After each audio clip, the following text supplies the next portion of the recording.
Hello friends, कैसे हैं आप सब। उम्मीद करती हूँ अच्छे होंगे। आप सभी का स्वागत है हमारे चैनल नाज़मास ऑर्गेनिक गार्डन में। आज की वीडियो में मैं आप लोगों के साथ शेयर करने वाली हूँ मिर्च के प्लांट की सर्दियों में केयर कैसे करें, और साथ ही साथ बात करूँगी मिर्च के बीजों से प्लांट कैसे तैयार कर सकते हैं। मिर्च के अलग अलग वैरायटीज़ और कलर्स होते हैं। वैसे तो मिर्च के पौधे हम साल भर में कभी भी लगा के ग्रो कर सकते हैं, लेकिन अच्छी क्वालिटी और सीजनल सीड ही लगाना अच्छा रहता है। मिर्च के बीजों को उगाने के लिए 20 से 30 डिग्री सेल्सियस टेम्परेचर आइडियल होता है। बीजों को सीधे धूप से बचाएं, मिट्टी को नम रखें, गीला नहीं होने दें, और जब भी आप कोई सीड लगाएं तो कोशिश करें कि अच्छी क्वालिटी के ही लें। मैंने ये एक पैकेट लिया है जो मिर्च की अच्छी क्वालिटी के बीज है। शताब्दी सीड्स इसका नाम है, और पैकेट के पीछे expiry date, quality, quantity, rate सब कुछ मेंशन किया होता है। जब भी हम सीड्स लेते हैं तो एक्सपायरी डेट देख के ही लेना चाहिए। वैसे ये जो पैकेट है वो मुझे 75 रुपीज़ में मिले हैं, और क्वालिटी अच्छी लग रही है इसकी।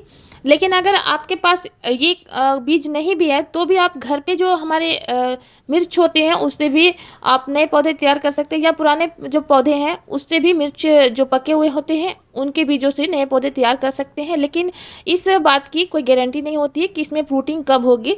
जिस सीज़न का वो बीज होता है उसी सीज़न में उसमें फ्रूटिंग होती है, तो इसलिए मैंने सीजनल सीड लिए हैं। इन बीजों से तैयार पौधे सर्दियों में फ्रूटिंग करते हैं, और इनको लगाने के लिए मैंने 2 बास्केट लिए हैं, और इसमें 2 भाग मिट्टी और 1 भाग गोबर की खाद इस तरह से अच्छी तरह से मिला लिया है। और जो मेरी मिट्टी है उसमें रेत के कुछ अंश मिले हुए हैं, इसलिए मैंने इसमें रेत नहीं मिलाया है। और अब मैं इसको बास्केट में भरने के बाद बीजों को स्प्रिंकल कर दूंगी।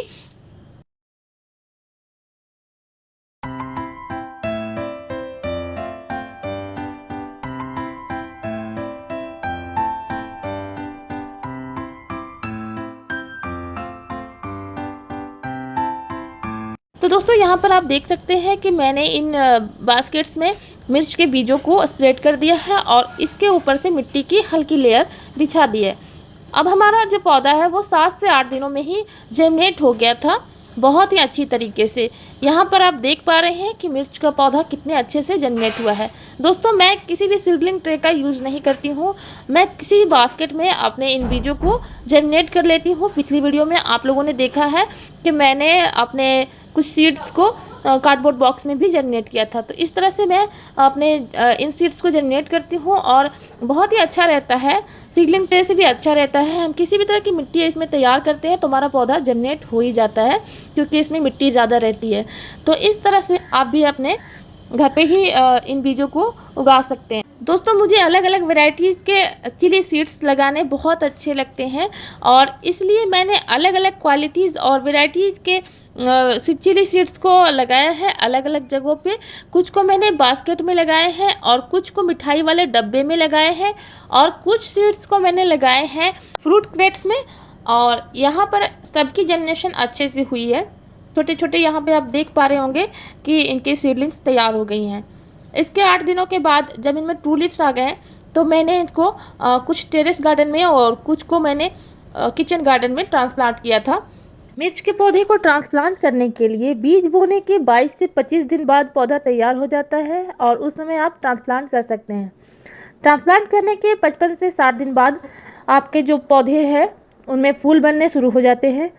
फूल आने से पहले हम पौधे को 20 सेंटीमीटर जब हो जाता है पौधा, तो ऊपरी सिरे को कट कर देंगे। इससे हमारा जो पौधा होता है वो काफ़ी घना हो जाता है, यानी कि प्रूनिंग करने से हमारा पौधा बुशी होता है, यानी झाड़ी नुमा बनता है, जिससे बहुत ज़्यादा फल फूल बनते हैं। प्रूनर की मदद से सूख रही और ख़राब हो रही शाखाओं को हमें हटा देना चाहिए, ताकि हमारा पौधा हेल्दी रहे, किसी भी तरह का फंगस ना लगे और पौधे में नई नई ब्रांचेज निकले। यहाँ पर आप देख पा रहे होंगे कि मेरा जो पौधा है उसमें कितने ज़्यादा न्यू ब्रांचेज आई हुई हैं। और हमेशा जो खाद हम इसमें डालते हैं तो इसको गुड़ाई करने के बाद ही डालें, और पौधा लगाने के 15 दिन बाद आप इसमें खाद डाल सकते हैं। इसमें आप चूना या एक्सेल्स पाउडर डाल सकते हैं, सीवीड एक्सट्रैक्ट या सीवीड ग्रेनुअल्स डाल सकते हैं। चूना अगर हम पौधे में डालते हैं तो हमारा पौधा बहुत ही अच्छी फ्रूटिंग और फ्लावरिंग करता है, क्योंकि मिर्च के पौधे को कैल्शियम की बहुत ज़्यादा ज़रूरत होती है। दोस्तों अब बात कर लेते हैं कि सर्दी में मिर्च के पौधे की हमें किस तरह से केयर करनी चाहिए। तो मिर्च की जो फसल होती है वो सर्दी के कोहरे कोल्ड का बहुत बुरा प्रभाव पड़ता है उसमें, और पत्ते जो होते हैं वो छोटे रह जाते हैं, पत्तियां नीचे की तरफ मुड़ने लगती हैं, लीफ कर्ल होने लगती हैं और पौधा अपनी ग्रोथ भी रोक देता है। तो इस कारण जो हमारा पौधा है वो फुल ड्रॉप करता है, फोटोसिंथेसिस की क्रिया रुक जाती है, इसलिए हमारा जो पौधा है वो ग्रोथ रोकता है।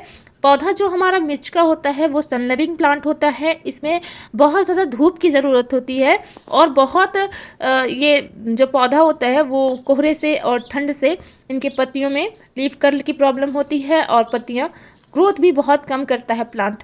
तो यहाँ पर आप देखिए कि मेरा जो पौधा है वो काफ़ी हेल्दी है। तो इसमें मैं क्या करती हूँ ये आप लोग के साथ शेयर कर रही हूँ। इसके पौधे को 6 से 7 घंटे की डायरेक्ट सनलाइट मिलना बहुत ज़रूरी होता है, और इसको अच्छी धूप में अगर आप लगाते हैं, अच्छी सनलाइट वाली जगह पे लगाते हैं, तो आपका प्लांट हरा भरा रहेगा और आपके पौधे में कीड़े और रोगों का प्रभाव जो होगा वो कम होगा। सर्दी बहुत होने के कारण पौधा स्ट्रेस में रहता है और इस समय जो कीड़े और रोग का प्रभाव होता है वो ज़्यादा होता है। अगर हम अपने पौधे को छाया वाली जगह में लगाते हैं तो इसलिए हमें धूप वाली जगह में इसे लगाना है, क्योंकि पौधा कमज़ोर होता है। तो ऐसी सिचुएशन में आप केमिकल स्प्रे का यूज़ बिल्कुल भी ना करें। माइट्स, एफिड्स, इन सब से लड़ने के लिए हम ऑर्गेनिक और घरेलू पेस्टिसाइड यानी कि कीटनाशक बनाएंगे और उसका स्प्रे करेंगे, जैसे कि नीम शस्त्र, neem oil, waste decomposer, bio enzyme. ये बहुत सारे घरेलू जो ऑर्गेनिक पेस्टिसाइड है उनको हम बना के अपने प्लांट पे डाल सकते हैं। ये मेरे कुछ पौधे हैं जो मैंने टेरेस गार्डन पे लगाए हैं। 12 इंच के जो फ्रूट क्रेट्स हैं उन पे लगाए हुए हैं। तो यहाँ पर आप देखिए इनमें भी ग्रोथ कितनी अच्छी चल रही है, जबकि सर्दी बहुत ज़्यादा यहाँ पर है। तो मैंने इस एक्सेल्स को सबकी जड़ों के पास अच्छे से गुड़ाई करने के बाद दे दी है। दोस्तों यहाँ पर मैं सभी फलों के छिलकों से बायो एंजाइम बना के रखती हूँ और बायो एंजाइम का यूज़ मैं अपने प्लांट्स पे करती हूँ। तो यहाँ आप देख सकते हैं कि इस तरह से बायो एंजाइम का यूज़ भी आप कर सकते हैं। घर पर जो हम बायो एंजाइम या कोई भी खाद बनाते हैं वो न्यूट्रिशन से भरपूर होता है, और फंगस और लीफ कर्ल होने पर आप खट्टी लस्सी का यूज़ कर सकते हैं। इससे हमारा प्लांट हेल्दी भी रहता है और प्लांट में किसी तरह का फंगस या लीफ कर्ल डिजीज़ होने पर हमारा पौधा बचा रहता है। छाछ का स्प्रे भी आप कर सकते हैं या इसकी जड़ों पर भी आप इसे दे सकते हैं। छाछ के यूज से हमारा पौधा इंसेक्ट फ्री भी रहता है और कैल्शियम की कमी को भी ये छाछ हमारे पौधे की दूर करता है। तो इसका यूज़ आप अपने गार्डन में इस तरह से कर सकते हैं। और दोस्तों सबसे जो ज़रूरी बात है वो सर्दियों में हमें वाटरिंग का ध्यान देना होता है अपने प्लांट पर, कि सर्दियों में अगर हम ज़्यादा पानी देंगे अपने पौधे पर तो पौधे फूल गिराना शुरू कर देंगे, और जब पौधे में फ्लावरिंग स्टार्ट हो तो बिल्कुल भी पानी आपको नहीं देना है। पानी एकदम आपको बंद कर देना है देना।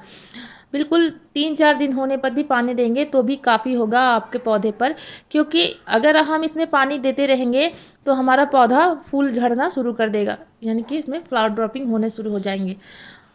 जब भी इसमें पानी दें तो मिट्टी चेक करने के बाद पानी दें, और पानी इतना दें कि गमले से पानी बाहर निकल जाए। अच्छी तरह से पानी देने के बाद आप इसमें बिल्कुल पानी देना बंद कर दें।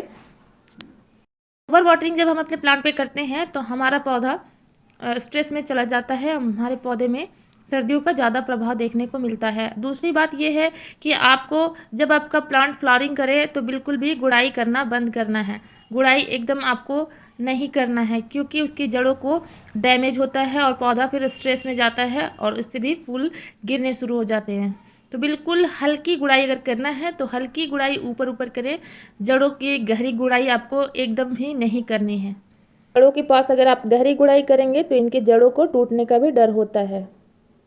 तो दोस्तों कुछ इन बातों का ध्यान रखने पर आपका पौधा सर्दियों में भी बहुत अच्छी फ्लावरिंग और फ्रूटिंग करेगा। बस आपको कुछ बातों का ध्यान रखना है। तो अगर वीडियो आपको अच्छी लगी और हमारे वीडियो से कोई जानकारी मिली तो वीडियो को लाइक कीजिएगा, चैनल पर नए हैं तो सब्सक्राइब कीजिएगा, और वीडियो में बने रहने के लिए धन्यवाद। मिलते हैं ऐसे ही गार्डनिंग से रिलेटेड किसी और वीडियो में, तब तक के लिए बाय।